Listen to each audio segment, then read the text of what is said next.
have peace without righteousness. There is a day coming, the psalmist says, when peace and righteousness will have kissed each other. See Psalms 85 and verse 10. Today, they don't even know each other. They wouldn't even recognize each other.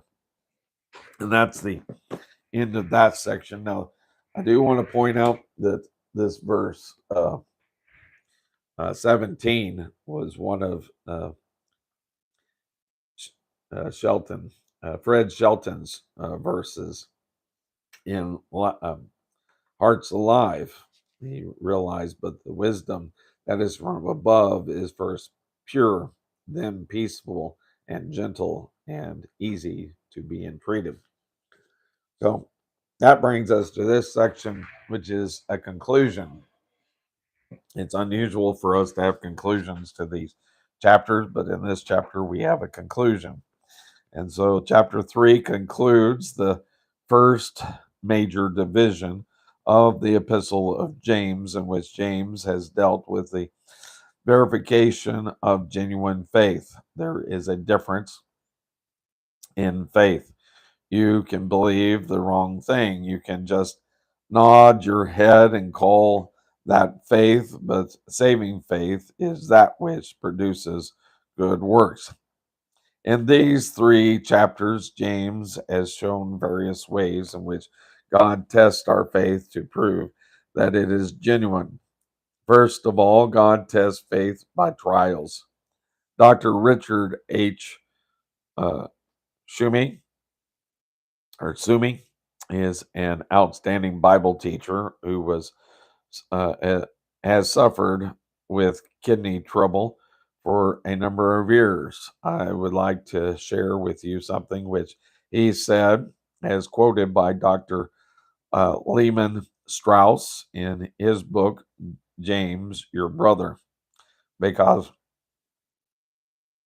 I know that it comes from a preacher who is not giving us his theory or his ideas, but who knows what it means to suffer.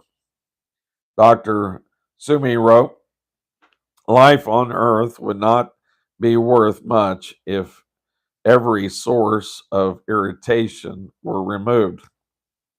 Yet most of us rebel against the things that irritate us and count as heavy loss what ought to be rich gain.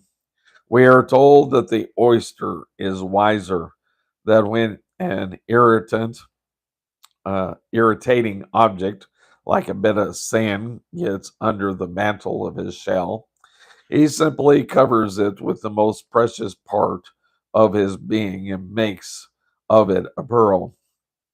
The irritation that it was causing is stopped by encrusting it with the pearly formation. A true pearl is therefore simply a victory over irritation. Every irritation that gets into our lives today is an opportunity for pearl culture.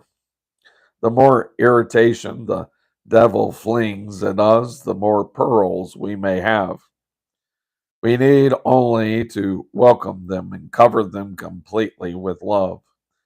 That most precious part of us, and the irritation will be smothered out as the pearl comes into being. What a store of pearls we may have if we will. We saw, therefore, that number 1, God tests faith by trials. Number 2, God does not test faith with evil. Number 3, God tests faith by the word. Number 4, God tests faith by attitude and actions in respect of persons. Number 5, God tests faith by good works. And number 6, God tests faith by the tongue. James has made it very clear that genuine faith will be evident in the life of the believer. And that concludes that